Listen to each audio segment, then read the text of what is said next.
What's up guys, Excalibur here and welcome back to Star Ocean Anamnesis. So, this time, we're going to be taking a look at team building. So, I'm going to show you guys how to build the ideal team around your favorite character. So, I'm not going to be looking at the meta here.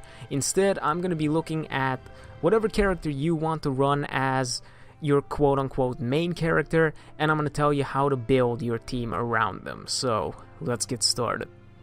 Alright, for this example, let's say I use Fidel as my main character. So now, he's selected in the first slot. He's going to be my go-to character. He's going to be the one that I am going to control most of the time. So, when you start out, first take a look at his talents, because these are like the building blocks of your party. So, as you can see, he's got Fortitude and Vigor, which gives a 30% attack buff to the party, and he's also got Father's Teachings, which is a minus 15% AP cost to only himself because it doesn't say party, which means it applies to himself. So, look at the 30% attack buff for the party.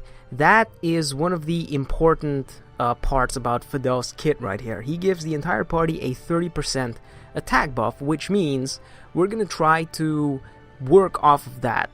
Okay, you have your basis, it's the 30% attack buff.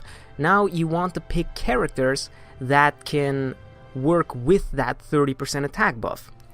Oh man, it's so hot in here. Alright, take a look at his battle skills.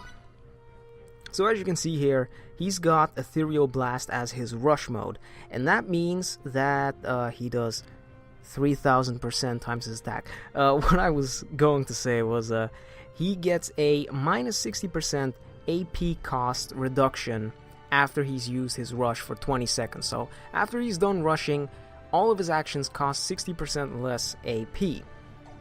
Now that's how Fidel works. Then you want to look at your other party members. So we have Fidel, our main attacker, right?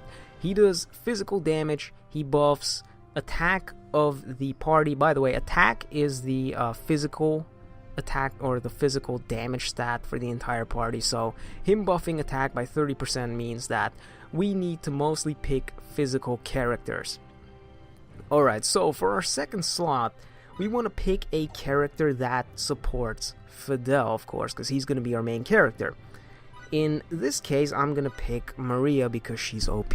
Because she actually gives a 40% damage dealt buff to the entire party, and she also has a 20% damage taken reduction, but that doesn't matter. She buffs the entire party's damage by 40%, which makes her very versatile for most parties because, you know, every character uses that damage dealt, or every character can use the damage dealt up buff. So we're gonna pick Maria for this. If you don't have Maria, you could pick a support Maria, and then she buffs the entire party's damage by 40%. And then if you take a look at her battle skills, she also has a rush mode that gives the entire party a plus 40% critical hit chance for 20 seconds after she's done rushing, which means that you could crit like a beast when you're playing with Fidel. Alright, so we've picked two of our characters. By the way, I'm gonna go into more depth with these talents and how they work and how weapon abilities work in a second.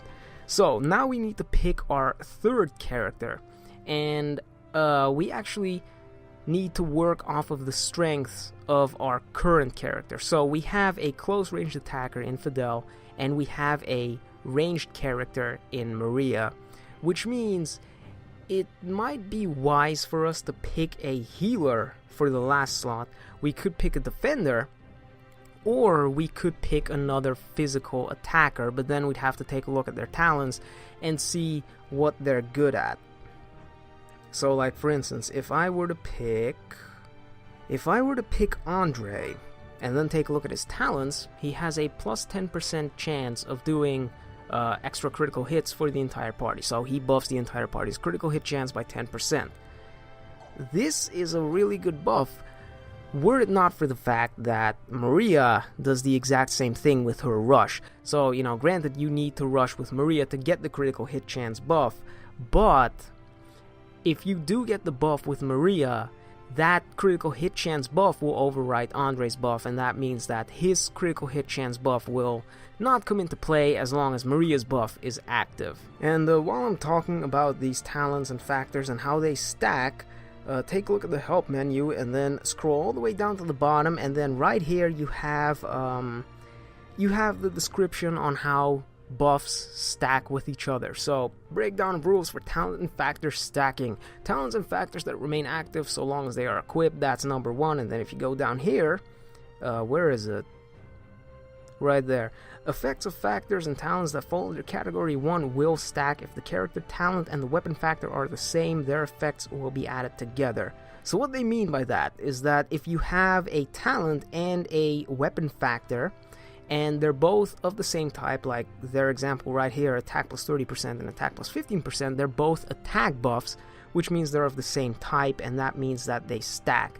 These are continuous buffs, so they stack for as long as the battle goes on. In this case, it's a plus 45% attack buff, but this only applies to the weapon and the character abilities. This doesn't apply across characters. Like if one character buffs by 30% or buffs attack by 30% and another character buffs attack by 20%, that's not going to stack. And I think they mentioned that down here somewhere. Effects of talents and factors that fall under categories 2 and 3 do not stack. Well, basically, if you have two characters and they give the same buff, like you can see here, both give critical hit chance plus 10, it's only going to pick the factor or the talent with the higher value. So our rule of thumb is going to be, don't pick characters that give the same talents. That's like the easiest way to remember this. If you've got two characters that lower AP cost, you know they're not going to stack, which means don't even bother putting them both in the same team, unless you like them both, in which case go right ahead. But if you're trying to actually make your main character stronger, then I wouldn't recommend putting those two characters in the same team. And we also have to take a look at the weapon factor. Unfortunately, I only have Maria's weapon, so this is the only one I can show off. But if you take a look at the weapon, you can see that damage dealt plus 15% when attack hits multiple enemies. That stacks with Maria's damage dealt, or plus 40% damage dealt buff. So if you attack multiple enemies, it's now going to do 55% more damage.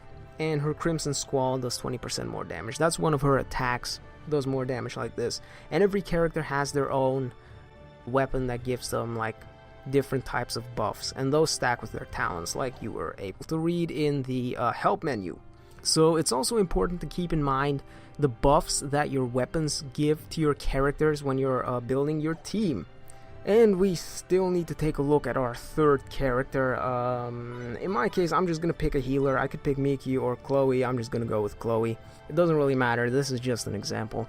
So, the important parts that you need to remember are: pick one character that you want to build your team around and cover their strengths or cover their weaknesses with other characters. So, in my case, I have Fidel as a physical attacker, which means he's going to be in close range most of the time. But if we're fighting an enemy that excels at close range combat, I need to have someone that can counter that close range combat. In my case, that's going to be Maria with her sharpshooter abilities. And that means that she can attack from range. So Maria's going to counter the close range enemies, and then Fidel can actually cover Maria because she's a long range character. So Fidel covers her weaknesses nicely. And then as a support character, I could pick another character that lowers AP cost, for instance. Or I could just pick a character that increases physical defense with their talents. Because, you know, Fidel will benefit from that too. Maria and Chloe, not so much, because they're kind of like glass cannons and they won't even see that much physical combat to begin with. So, but I think that about does it. So, yeah, I hope this helped. I guess I'll see you guys in the next video. Peace!